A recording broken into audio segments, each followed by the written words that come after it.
Danyal Khan, who is here today, is our Muslim brother. He is the Deputy Director of the Muslim American Leadership Alliance, where he plays a vital role in advancing the organization's mission to amplify peaceful voices and foster community engagement with people of all backgrounds.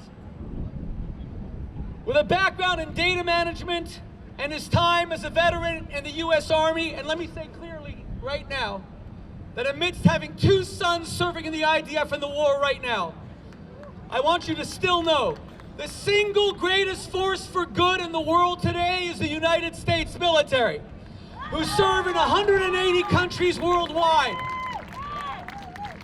who protect Muslim women from being stoned to death by the Taliban, or at least used to. We'll talk about that later. The U.S. military freed,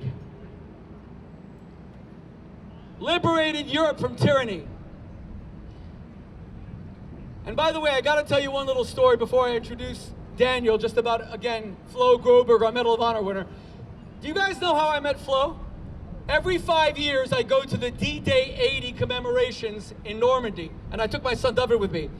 We had no kosher food, so we brought our rotting 5-day-old kosher food that my wife Debbie had packed for me, like leftovers from Shabbos. We're talking like gefilte fish that could still swim, okay?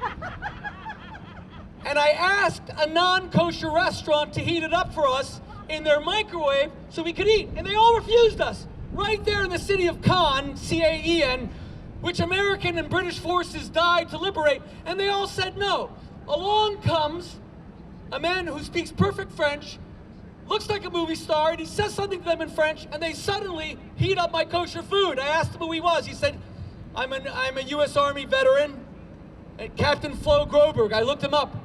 Medal of Honor winner. I was floored. I could not believe it. And I don't know what you said to them, Flo, but I hope one of the things that you said, because we were talking about France today, is that France is a great nation. But they were liberated by brave American soldiers who died so that they could be free. So when they call for an arms embargo against Israel, just imagine if the U.S. had said that to them in 1944. My friends, our Muslim brother, and Muslims are our brothers. And the Jews lived under Muslim governments for 2,500 years, including my father in Iran. And we want to see that brotherhood again. Danyal, thank you so much for joining us, and God bless you. Please come up.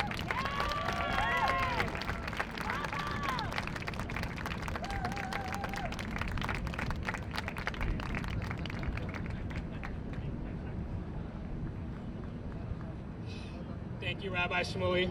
I wanted to say he's much more handsome in person than he is online. Thank you all for coming. Amazing turnout. I could not see this massive crowd behind me because I'm sitting over here. But thank you all for coming here. My speech is going to be very short because I don't want to take up any of your valuable time. I want us to get to the keynote as fast as possible. So I have 2 important points to make. The first one is that we lost so many incredible, beautiful people on October 7th. And to most of the world, it was just that. It was just October 7th. It was just one day. But to the Jewish people, and you know this, October 7th never ended. To the Jewish people, your allies, your friends, people with empathy and morals, October 7th never stopped. Every single day for 365 days, it has been October 7th. Every single day. Think about the people that have lost loved ones. You know, Rabbi, you know, I lost my mom in 2021 to COVID, and it was devastating. And when you think about it, when you've lost someone, every single day is the same. It is Groundhog Day. And with the ties the Jewish community has, I know that you all feel the loss. So I'm right here with you. It has been October 7th for a whole year. While the world has moved on, we have not. And we cannot move on until we bring all the hostages home safely.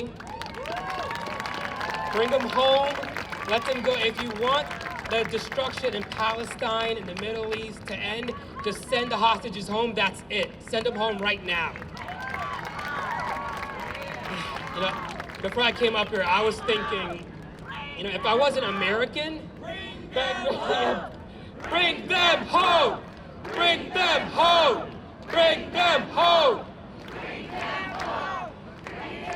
Thank you. Bring them home. Let's let everybody here in Times Square, let them know, bring them home. They're going to be like, bring who home? Because they don't know. They don't care. We have to let them know that Jewish people still exist and they matter. Let them know. When I was sitting right here, I was thinking, if I wasn't American, I would be Israeli. If I wasn't Muslim, I would be Jewish. That's how closely I feel. I think I wanted to do 23andMe, but I don't want to give them my information. I know if I go just a few generations back, I'll find Jewish ancestry. That's how strongly I feel my ties to the Jewish community and to the state of Israel. Whatever the solution is, I know it's out there, and we're going to find it through peace and unity, not hatred and bigotry. So that was my first point. You know, remember the hostages, remember your humanity, and remember each other. My second point is a little bit more grim. This is a warning to every politician out there that runs a Western country. All of Europe, the United States, Canada, Mexico, you are next. You are next. If you think that terrorists are coming, you're wrong, because the terrorists are already here. Hamas and its supporters are already here. They're knocking at your doorstep. I was about to curse, I'm sorry. They're knocking at your doorstep. They're not on their way, they're right next to you. They've been your neighbors, they've been people smiling in your faces. The terrorists are already among you. So wake up. The politicians need to wake up and take accountability for what's going on and set laws that protect Jews, Americans, and everybody else. If Hamas had its way, if Hamas and terrorists had their way, we would see an October 7th every single day like we've never seen before. The Hamas terrorists want a genocide to end all genocides. And for the Muslims out there listening, if you think that you're safe just because you're Muslim, you're not. Unless you wear a full niqab, burqa, dressed in all black, you are not safe. If you wear makeup, if you listen to music, if you want an education as a woman, you're not safe. So Muslims need to speak up too, because you're next. The West is next unless the politicians take action. Think about it. Jordan, UAE, Saudi Arabia, and a bunch of other countries in the Middle East have banned Hamas protests.